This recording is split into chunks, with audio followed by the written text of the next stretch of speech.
Hola lectores, ¿qué tal? ¿Cómo estáis? Bienvenidos de nuevo a mi canal literario, el de Paul Vitali. Espero que estéis bien y hoy no nos vamos tan lejos, sino que nos vamos a Madrid y Córdoba, Córdoba-Madrid, porque acabo de leer Los años radicales de Alberto de la Rocha, obra que me ha gustado muchísimo, obra que me ha conmovido. Empezando pues por la biografía de Alberto de la Rocha. Nació en Madrid en el año 1979, vive actualmente en Córdoba, formó parte de la Fundación Antonio Gala para Jóvenes Creadores y ha publicado entre varias novelas El cuarto inclinado, Los vertebrados, Recordaré Abril, Algunos muchachos, obra que tengo aquí, y Los años radicales, que le valió el premio Málaga de novela. Entrando pues en Los años radicales, vamos a hablar pues de su protagonista, que es Eduardo Muñoz, que es un chico de una familia aristocrática de Asturias que ya cuando cumple pues la mayoría de edad, en el momento de entrar en la universidad, deciden enviarlo a Madrid para que estudie arquitectura. Pero él rompe con su familia, cambia los planes y se inscribe en Bellas Artes, en contra de la voluntad familiar.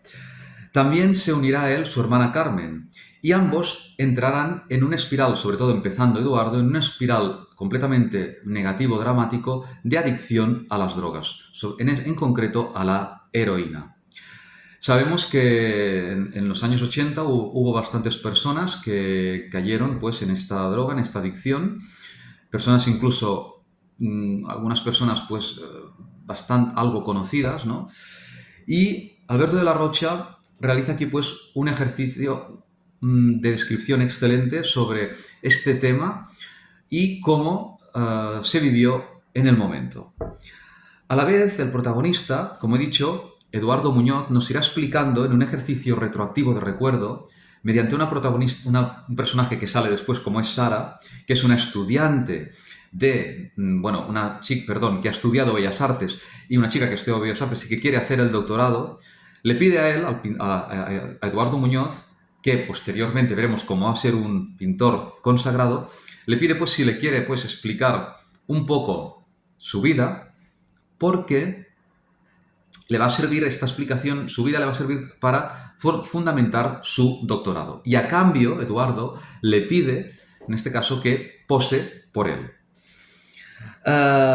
Entrando en las características de la obra, en primer lugar, como denominador común de las obras de Alberto de la Rocha, debo deciros que tanto en Aquellos muchachos como en Los años radicales, los protagonistas son artistas, porque en Aquellos muchachos el protagonista es un director de orquesta y aquí en Los años radicales el protagonista, como os decía, Eduardo Muñoz se convierte en un pintor. Por otro lado, Los años radicales está redactada en primera persona y hay para mí una división de la obra. Alberto hace una división de la obra en tres partes que me ha parecido formidable. La primera, Madrid primavera, la segunda, Almería verano y la tercera, Madrid Asturias otoño. Cada una de estas partes un poco conjugan muy bien la relación pues con la historia y con el momento que vamos a leer y con los personajes. Respecto al tema principal, como he dicho, es el hecho de que el protagonista, Eduardo Muñoz, que va a estudiar Bellas Artes, entra en un espiral negativo de adicción a la heroína, pero no solo él, sino también su hermana y todas sus amistades de alrededor. Vamos a ver aquí, vamos a ser partícipes, como lectores, de una caída a los infiernos de todos estos personajes en un aspecto, para mí, completamente kafkiano, de cómo empiezan a drogarse, cómo siguen, cómo enferman y cómo terminan. Y a partir de aquí, lectores, yo me planteé, en un momento de soledad, mientras estaba leyendo la novela, yo pensé y formulé una cuestión al aire. ¿Por qué hay personas que se drogan? Realmente es algo que, aunque lo hayamos leído en las noticias, desgraciadamente y todo, tampoco no me lo había planteado tan y tan y tan y tan de forma intensa como mientras leía Los años radicales. Yo llegué a la conclusión, tal vez a tenor de esta obra, que puede ser por un aspecto de juventud, por la predisposición que tiene una persona y también por el entorno, las amistades, como demuestra aquí Alberto de la Rocha en los años radicales. Vamos a ver cómo estas amistades ¿saldrán o no saldrán de la adicción? Pregunto yo, os pregunto. ¿Creéis que van a salir? En la página 178, Alberto nos dice, el escritor, fijaros lo que nos dice.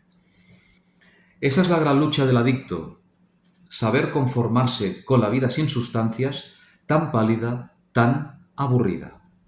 Y es que a lo largo de la obra vamos a ver cómo al protagonista, a Eduardo Muñoz, que termina siendo un heroinómano, cómo se le envuelve el binomio vida-muerte. Por otro lado, cómo también aparecen tres conceptos a lo largo de la obra, como es la naturaleza humana en sí, la vida y la muerte.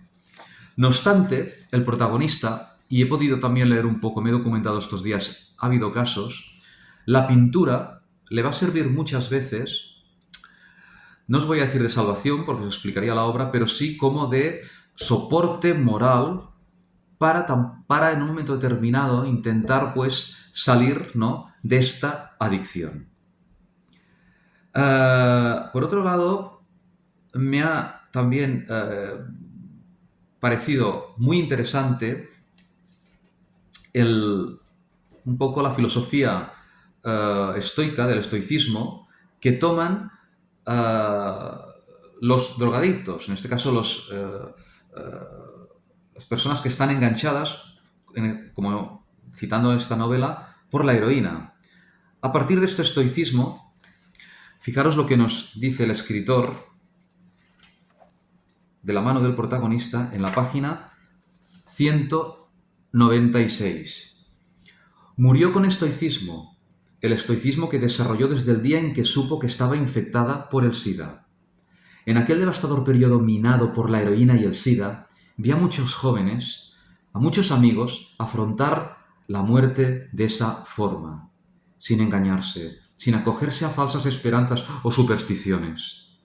Esa serenidad le llegó a ella, no digo la persona porque os explicaría la obra, con el diagnóstico del SIDA, y se le acentuó, paradójicamente, con el embarazo. No entró en pánico, no. Es una obra real. Yo, lectoras, lectores, nunca había visto unas situaciones tan directas, tan bien descritas, tan bien narradas por Alberto de la Rocha, por una prosa magnífica, con unas técnicas narrativas y unas técnicas de vocabulario, con un juego de adjetivos, diría perfecta, de gran escritor, y me he sentido como, incluso más adentro, observando a estos personajes cómo se iban chutando, como nos está explicando, nos explica el protagonista, cómo se van chutando, cómo se van colocando, como si estuviéramos delante de ellos. Y a la vez vas sintiendo un cierto sufrimiento que se puede aguantar de cómo ellos van cayendo, pues, vuelvo a repetir, en esta espiral de adicción, de perdición, tal vez, pues, como que ha sido, pues, una de las características de esta lacra, de este drama social que han vivido determinadas familias. Otra característica importante es el tema de las raíces. Si bien Eduardo Muñoz rompe con la familia, entra en un mundo, pues, de drogadicción mediante la heroína, rompe con estas raíces, como digo, huye, pero luego estas raíces veremos cómo le sirven de redención a todo lo vivido con cierto escozor en su alma y en su corazón. Respecto al final, debo decir que hay una tercera persona inesperada que aparece en la historia y que a mí personalmente me conmovió. Es como un ángel de luz donde todo ápice residual de oscuridad y drama y desorden en la vida de Eduardo Muñoz se va a ver ahora cargada de cierto fulgor. para cerrar las heridas abiertas que aún sangrando, jamás ya causarán dolor, sino la conformidad de un superviviente, como es y fue el pintor Eduardo Muñoz. Os recomiendo esta novela, ya digo que me ha conmovido, no es tampoco un drama que nos deje tristes, sino que apreciaremos pues lo que ha pasado en determinado sector social, por desgracia. No es ninguna apología de las drogas, ninguna propaganda barata, sino que es un ejercicio literario excelente, digno de lectura y que os he querido recomendar. Y hasta aquí pues este vídeo. Espero que estéis pasando un buen verano. Sobre todo, no dejemos de leer, que si no los robots van a leer más que nosotros. Y estamos en contacto. La semana que viene sí que tendréis que ir cogiendo billetes porque nos vamos a México. Dentro de 2 semanas nos volveremos a quedar aquí porque voy a hacer un homenaje, si me dejáis, a la escritora Carmen Martín Gaite en motivo de su 25 aniversario de su fallecimiento y centenario por el nacimiento. Hasta pronto, abrazos, lectoras y lectores.